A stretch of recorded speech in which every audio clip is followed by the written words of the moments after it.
All right, let's jump right into this explainer. The fish who swam against the current, a story of courage and believing in yourself.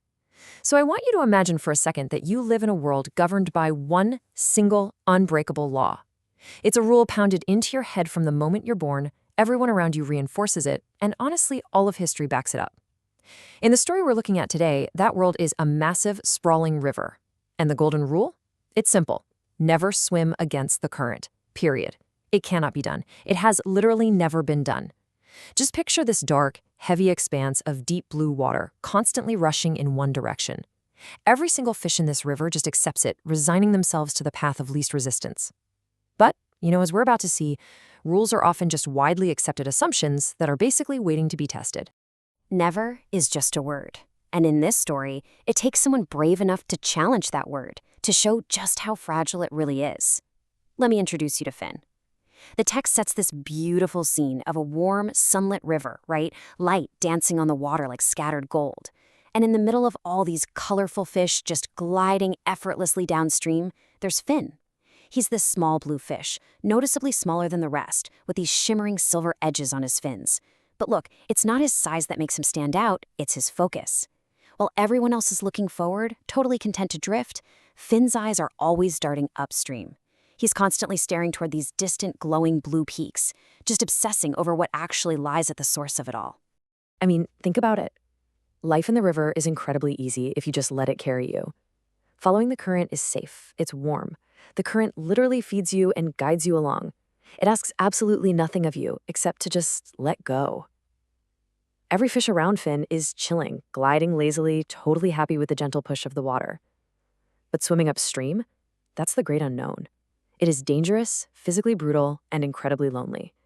So Finn is weighing this life of effortless, guaranteed safety against a path that is packed with daunting, unspoken dangers. He's the only one even entertaining the idea that maybe, just maybe, the river's story isn't finished yet. So he goes to talk to this wise, tired old catfish named Elder Moss, who is resting under a sunken log. Finn asks him, "What's past the rapids? What's past the waterfall?" And Elder Moss gives him this deeply discouraging reality check. He says no fish has ever swum against the current and returned. He talks about nothing but jagged rocks and water strong enough to snap a little fish's fins right off. It really cements that ultimate fear. And it's not just the older fish either. The other young fish around Finn actually laugh at him. They shake their heads, telling him to just give it up already because the current always wins. It's that classic, overwhelming pressure to just conform. But how Finn responds to that pressure? That changes the whole game. There's this super cinematic moment where he's alone at the river's edge at sunset. He's watching this relentless water rush by, and he whispers this absolute gem of a realization. Maybe no one has done it because no one has really tried. It's such a powerful shift in mindset. He takes this huge, deep breath, his tiny muscles tense up, and with one small, trembling push of his fins, he turns against literally everything he has ever been taught. Now, for a split second, the sheer force of the river blasts him backward. But then, inch by agonizing inch, he actually starts moving forward against the flow. The journey is officially on. Surviving the deep waters. The descent into hardship. Let's look at exactly why no one ever attempts this as we move from the idea of swimming upstream into the brutal physical reality of it. The stakes ramp up incredibly fast. Day one is just a straight-up physical brawl. The rough current fights him at absolutely every turn, slamming him against stones under this churning white water. But day two is where it goes from hard to terrifying, because now Finn isn't just fighting water, he's exposed. He's an easy target, swimming in spots where predators usually don't even bother looking. Suddenly, this massive, silent shadow slides across the riverbed. A heron. The bird's beak spears down through the water like a literal lightning bolt. In a completely heart-stopping near miss, Finn twists sideways at the very last possible millisecond. The feathers actually brush his tail as he dives hard into a dark crevice.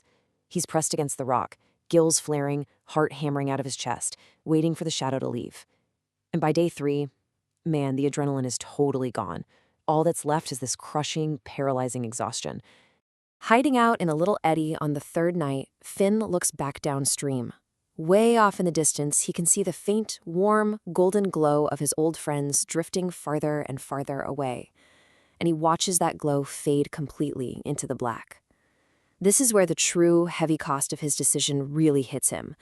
Down there was warmth, laughter, absolute safety. Up here, in the freezing, rushing dark, it's just him. He's floating there, so utterly exhausted he can barely move a fin, and the doubt really creeps in. He actually whispers to himself, maybe they were right. Maybe I really can't do this. Conquering the impossible waterfall, the supreme ordeal. Finn is about to hit the ultimate physical barrier between having a dream and actually achieving it. Just when Finn hits absolute rock bottom, this wise old turtle with a scarred ancient shell kind of drifts up beside him. Finn admits he feels like he has absolutely nothing left in the tank. And the elder turtle drops this incredibly profound, calming piece of wisdom. He says, "This is where the current stops carrying you, little fish, and you start carrying yourself." Wow, right? What a stunning way to reframe exhaustion. Finn isn't failing here, he has just reached the exact moment where true self-reliance starts. And he desperately needs that mindset shift, because as he looks up, there it is, a massive waterfall roaring down from an impossible height. The mist is rising up like this impenetrable wall of silver smoke. It is the ultimate barrier. So Finn swims straight into the thundering wall of white water, and it is agonizing. Attempt number 1, he is violently thrown back by the sheer force of the churn. Attempt number 2, he tries a different angle, only to get scraped hard against unforgiving stone, spinning totally out of control. His fins are basically numb at this point. But then, on his third attempt, he pauses. He closes his eyes and he remembers exactly why he started this crazy journey to begin with. When his eyes snap open, you can almost see the determination. In a slow-motion burst of sheer willpower, he surges forward with every single ounce of energy he has left. He cuts straight up, totally defying gravity, and pushes right through that wall of falling water. And then, he breaks through. The deafening roar of the waterfall just vanishes. Total silence. And then, an absolute explosion of light. Finn is instantly pulled out of the chaos and thrust into this unimaginable, breathable calm. The hidden paradise, the reward and reflection. Let's take a look at what was actually waiting for him at the source.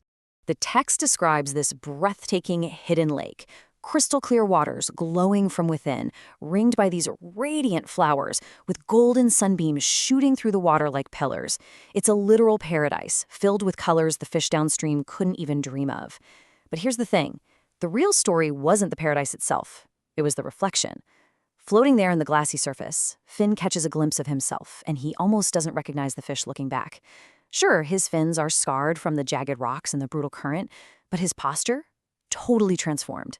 He's holding himself steadier, taller in the water, completely fearless. He touches a little scar near his fin and just smiles. He didn't just find the source of the river up here. He found his own inner strength. Finding your own direction, the return. Because this journey isn't truly over until Finn brings that strength back home. So Finn heads back downstream, and he is basically glowing with this quiet, magical pride. When he gets back to his old crew, they are in completely stunned silence. They literally cannot believe he survived. Look, Finn didn't succeed because he was the biggest or the fastest fish. He succeeded entirely because of his mindset. He was the first to actually believe that the impossible was only impossible because nobody had tried. Just by being there, scarred but victorious, he completely shatters their limited worldview. He breaks the mold. And you know what the best part is? That very same night, another young fish turns away from the current, looks upstream toward the mountains, and starts wondering what lies beyond. Just like Finn did. When they ask him how he did it, Finn tells the crowd that it wasn't the water that almost stopped him. It was believing everyone who said it couldn't be done. The second he stopped listening to the noise, he started listening to himself. And that brings us to the absolute core takeaway of this explainer, captured so perfectly in Finn's final realization. The current will always tell you which way is easy. Only you can decide which way is right. It is such a brilliant reminder for all of us. True success doesn't come from just blindly drifting with the crowd.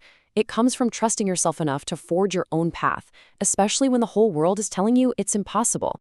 So, as we wrap up this explainer, I want you to think about Finn's journey. Think about the guts it took to leave the warmth, survive the depths, and push through that impossible waterfall to find his own paradise. And I want to leave you with one final question to chew on. In your own life right now, what is the current you are finally ready to swim against? Find that bravery, choose your own path, and I'll see you next time.